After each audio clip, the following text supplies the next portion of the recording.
Bismillahirrahmanirrahim. Assalamualaikum warahmatullahi wabarakatuh. Alhamdulillahi rabbil alamin. Wabihi nasta'inuhu ala umuri dunya waddin. Salatu wassalamu ala ashrafil anbiya'i wal mursalin Sayyidina wa nabiyina Muhammadin wa ala alihi wa sahbihi man ittaba'al huda ila yaumiddin. Amma ba'd, fa ya rabbi zidni ilma warzuqni fahma. Rabbi shrah li sadri wa yassir li amri wahlul 'uqdatam min lisani yafqahu qawli. Subhanaka la ilma lana illa ma 'allamtana innaka antal alimul hakim. Shadaqallahul azim. Kaum muslimin dan muslimat dimanapun Anda berada yang senantiasa dimuliakan oleh Allah Subhanahu wa taala, puji syukur senantiasa kita panjatkan kehadiratnya atas limpahan nikmat yang tiada terkira, yang tidak bisa kita hitung satu persatunya, sebagaimana Allah firmankan, wa in ta'uddu nikmatallahi la tuhsuha. Jikalau kalian hendak menghitung-hitung nikmat Allah, maka kalian tidak akan menemukan hasilnya. Salawat, salam, keberkahan senantiasa kita hadiahkan kepada junjungan kita Nabi besar Muhammad sallallahu alaihi wasallam, kepada keluarga, sahabat, serta umat beliau yang senantiasa istiqomah, dan kita sebagai umatnya mudah-mudahan kelak mendapatkan syafaat beliau di yaumil qiyamah. Amin ya rabbal alamin. Kaum muslimin dan muslimat dimanapun Anda berada, ada satu amalan dan beberapa amalan atau banyak sekali amalan-amalan yang dinilai sangat kecil, tetapi di mata Allah Subhanahu wa taala amalan ini bisa mengantarkan pelakunya ke dalam surganya. Betapa banyak orang yang tidak mengetahui keutamaan dari amalan-amalan tersebut. Betapa banyak orang yang tidak menyadarinya sehingga melewatkannya begitu saja. Padahal amal soleh ini mampu mengantarkan pelakunya ke dalam surga, dan amalan ini tergolong amalan-amalan yang sangat ringan, amalan-amalan yang sangat mudah, dan di mata manusia amalan ini adalah amalan kebaikan yang sangat sepele, yang ketika diukur dengan beratnya untuk dilakukan itu sangat tidak berat sama sekali, sangat ringan sekali untuk kita lakukan, dan siapapun bisa melakukannya, tetapi banyak yang melewatkannya begitu saja. Maka seperti apakah amalan-amalan itu yang kelak nantinya akan mengantarkan pelakunya ke dalam surganya Allah Subhanahu wa taala? Surganya Allah adalah tempat yang diidam-idamkan oleh seluruh hambanya, terutama bagi hambanya yang beriman, hambanya yang beramal soleh. Surga adalah sebuah tempat yang penuh dengan kenikmatan, yang penuh dengan kesenangan, yang tidak ada orang yang susah di dalamnya, semuanya akan bersukaria. Surga adalah tempat yang penuh dengan rahmatnya Allah Subhanahu wa taala. Allah Subhanahu wa taala berfirman dalam surah At-Tur ayat 17 sampai 20. A'udzu billahi minasyaitonir rajim. Innal muttaqina fi jannatin wa na'im. Fakihina bima atahum rabbuhum wa waqahum rabbuhum adzabal jahim. Kulu washrabu hani'an bima kuntum ta'malun muttaqiina ala sururin masfufati wa zawwajnahum bihurin 'ain. Shadaqallahul azim. Allah Subhanahu wa taala mengatakan, sesungguhnya orang-orang yang bertakwa kelak tempatnya adalah di surga-surga dan kenikmatan. Allah mengatakan bahwasanya surga-surga ini adalah menunjukkan bahwa surga ini jumlahnya banyak, dan kenikmatan yang banyak pula yang disediakan oleh Allah, yang dijanjikan oleh Allah Subhanahu wa taala bagi hamba-hambanya yang bertakwa. Mereka fakihina bima atahum rabbuhum, mereka akan bersenang-senang, bersukaria, bergembira terhadap apa yang diberikan Tuhan mereka kepada mereka. Wa waqahum rabbuhum adzabal jahim, dan Tuhan mereka Allah Subhanahu wa taala menjauhkan mereka, menjaga mereka dari siksa api neraka. Kulu washrabu hani'am bima kuntum ta'malun. Makanlah, diserukan kepada mereka, dikatakan kepada mereka, makan dan minumlah dengan nyaman, dengan enak, sebagai balasan terhadap apa yang kalian lakukan di dunia. Muttaqiina ala sururin masfufah. Mereka bersandar, bertelekan pada dipan-dipan yang tersusun rapi. Wa zawwajnahum bihurin 'ain, dan kami pasangkan atau berikan kepada mereka pasangan berupa bidadari.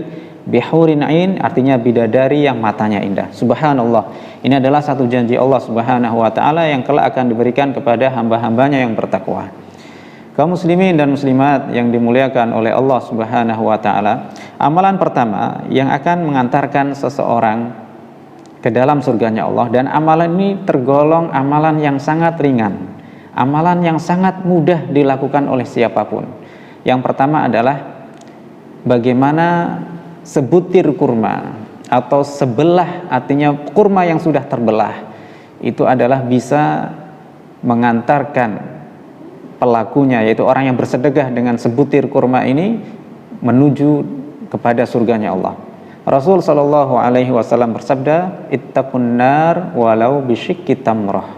Faman lam yajid fa bikalimatin thayyibah."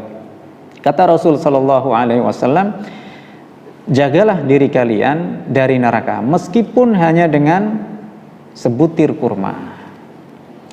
Kalau tidak kau dapatkan, artinya kalau kita tidak mendapatkan sebutir kurma itu, maka kata Nabi, fabi kalimatin thayyibah, yaitu dengan kata-kata yang indah, kata-kata yang baik, tidak menyakiti sesamanya, tidak menyinggung perasaan sesamanya. Maka itulah yang dipesankan, yang diwasiatkan kepada baginda Nabi Shallallahu Alaihi Wasallam kepada kita sebagai umatnya. Dalam sebuah kisah, Ummul Mukminin Aisyah radhiyallahu anha pernah kedatangan seorang perempuan yang bersamanya dua anak perempuan. Artinya perempuan ini membawa dua anak perempuannya. Ketika datang kepada Ummul Mukminin Aisyah, maka Aisyah pun memberikan kepada ibu ini dengan 3 butir kurma, yang diberikan kepada si ibu, kemudian diberikan kepada kedua anaknya. Maka peristiwa dan kejadian ini sampai kepada baginda Nabi SAW. Apa kata Nabi kepada Aisyah? Ma'ajabu, betapa mengherankannya dirimu. Laqad dakhalti bihil jannah, sungguh kau telah masuk surga lantaran perbuatan ini, yaitu dengan sedekah dengan 3 butir kurma. Kaum muslimin dan muslimat yang dimuliakan oleh Allah Subhanahu wa taala, sebutir kurma yang sejatinya itu sangat murah harganya, sangat rendah nilainya di hadapan manusia.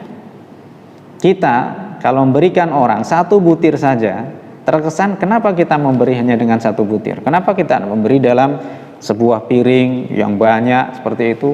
Maka begitulah bagaimana sedekah ini bisa menyelamatkan pelakunya dari siksa api neraka. Luar biasa.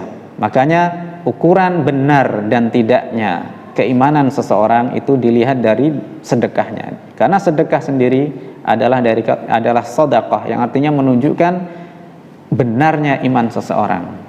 Apakah orang yang mendustakan agama adalah mereka yang tidak percaya dengan isi agama, dengan janji-janji Allah Subhanahu wa taala? Tidak, tetapi dikatakan oleh Allah, ara'aital ladzi yukadzibu biddin, tahukah engkau Muhammad, tidakkah kau lihat wahai Muhammad siapa orang yang mendustakan agama? Maka dikatakan fadzalikal ladzi yad'ul yatim, yaitu orang yang menghardik anak yatim, wala yahuddu ala ta'amil miskin, kemudian dia tidak menyuruh untuk memberi makan kepada orang miskin. Artinya Allah menyebutkan pertama, ciri orang yang mendustakan agamanya adalah orang yang tidak mau menginfakkan sebagian hartanya di jalan Allah Subhanahu wa taala. Kemudian amalan mudah yang bisa memasukkan pelakunya ke dalam surga, amalan mudah yang kedua adalah memberikan minum. Ada sebuah kisah diriwayatkan oleh sahabat Abu Hurairah dalam hadis sahih diriwayatkan oleh Imam Al-Bukhari dan Muslim. Hadis ini muttafaqun alaih, disepakati oleh keduanya, yaitu kisah seorang perempuan, yaitu perempuan dari Bani Israel, ya, seorang pelacur yang dia kehausan di tengah jalan. Kemudian didapatinya ada seekor anjing yang juga kehausan, yang hampir mati karena hausnya. Maka perempuan ini pun memberikan air ini kepada seekor anjing ini, dan anjing ini bisa hidup, lalu perempuan ini kemudian mati. Maka malaikat pun, yaitu malaikatur rahmah, malaikat rahmat, akhirnya mengatakan kepada Allah bahwa perempuan ini di akhir hayatnya, di akhir hidupnya, dia telah menutup dengan satu amalan kebaikan, yaitu memberikan minum kepada seekor anjing yang menyelamatkan hidupnya, dan ia sendiri justru mati karenanya. Maka betapa amalan seseorang ini berdasarkan pada akhir atau tutupan dari kehidupannya. innamal a'mal bi khawatimiha, sesungguhnya amal itu sesuai dengan pamungkasnya atau sesuai dengan penutupannya. Maka kita memohon kepada Allah Subhanahu wa taala, mudah-mudahan kita dimatikan dalam keadaan husnul khatimah. Kaum muslimin dan muslimat yang dimuliakan oleh Allah Subhanahu wa taala. Kemudian amalan yang ketiga, amalan ringan yang ketiga yang mampu mengantarkan pelakunya ke dalam surganya Allah Subhanahu wa taala adalah menyingkirkan gangguan di tengah jalan yang biasa dilewati oleh orang banyak. Rasulullah sallallahu alaihi wasallam bersabda, "Al-imanu bid'un wa sab'una syu'bah, a'laha la ilaha illallah wa adnaha imatatul adza 'anit thariq." Kata Rasul sallallahu alaihi wasallam, iman ini ada 70-an cabangnya. Yang paling tinggi adalah la ilaha illallah, dan yang paling rendah adalah menyingkirkan gangguan dari tengah jalan. Bagaimana seseorang yang melihat gangguan?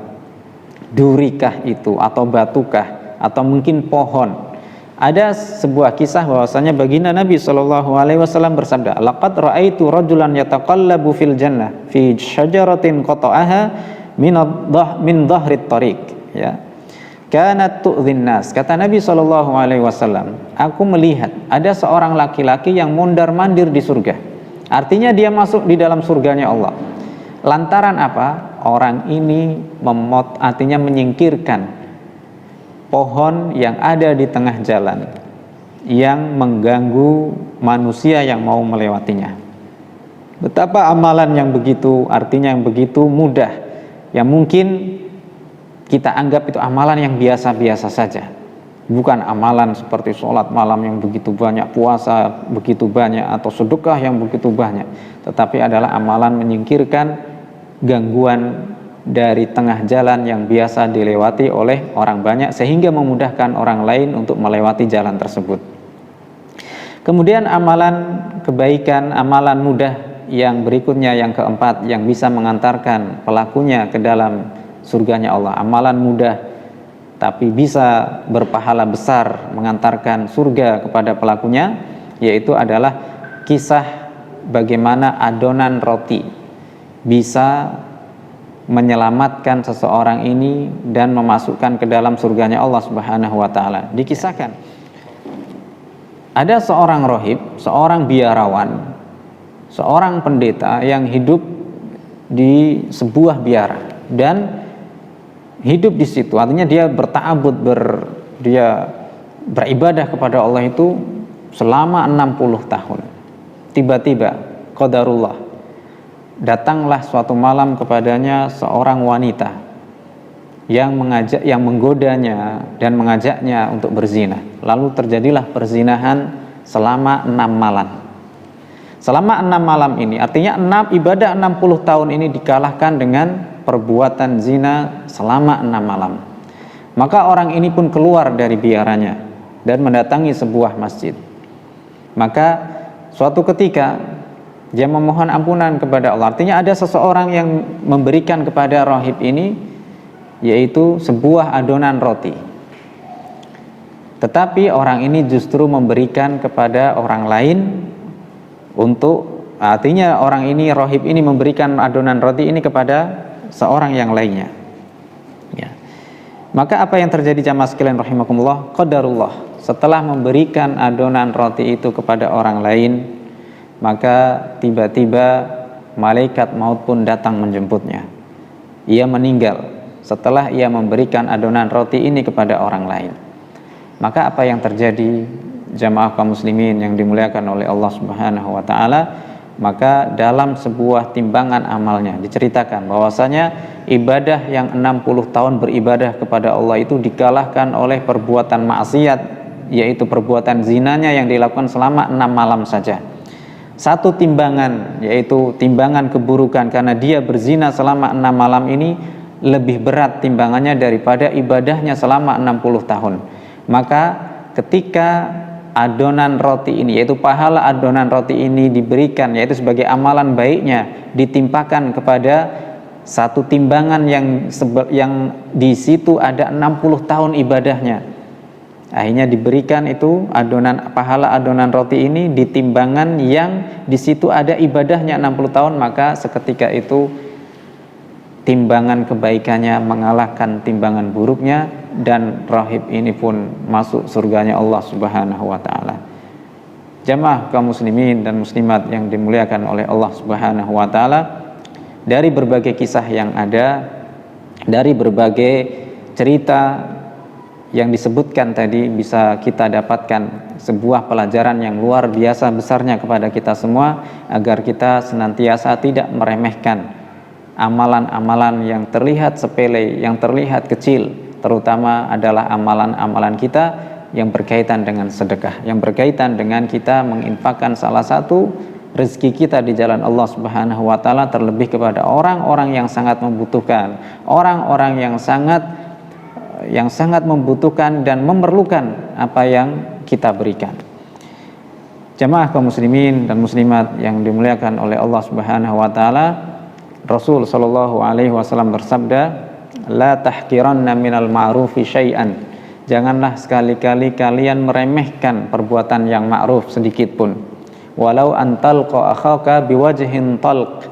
Meskipun engkau bertemu dengan saudaramu dengan muka yang manis, dengan muka yang ramah, tidak dengan muka yang masam dan tidak tersenyum kepada saudara kita. Artinya, sebagaimana pesan Nabi SAW, jauhilah atau jagalah diri kalian dari neraka meskipun dengan sebutir kurma. Kalau tidak dapatkan, maka kita bisa tersenyum melihat saudara kita. Maka dari berbagai kisah yang saya sebutkan di atas, mudah-mudahan banyak memberikan manfaat kepada kita semua, memberikan inspirasi yang luar biasa, sehingga dengan umur yang kita punya, dengan sisa kehidupan yang Allah berikan kepada kita, kita tidak sekali-kali lagi untuk meremehkan amalan-amalan yang kecil, yang amalan kecil ini berbuah pahala yang begitu besar, yaitu berganjarkan surganya Allah Subhanahu wa taala. Mudah-mudahan bermanfaat apa yang saya sampaikan dan memberikan banyak inspirasi ilmu yang bermanfaat kepada kita semua setelah kita mendengarkan berbagai kisah tentang seseorang yang melakukan amalan yang sangat ringan tetapi berpahalakan yang sangat besar, yaitu surganya Allah. Demikian saya sampaikan. Wabillahi taufiq wal hidayah wa ridha wal inayah. Subhanakallahumma wa bihamdika asyhadu an la ilaha illa anta astaghfiruka wa atubu ilaik. Walhamdulillahi rabbil alamin. Tsumma assalamu alaikum warahmatullahi wabarakatuh.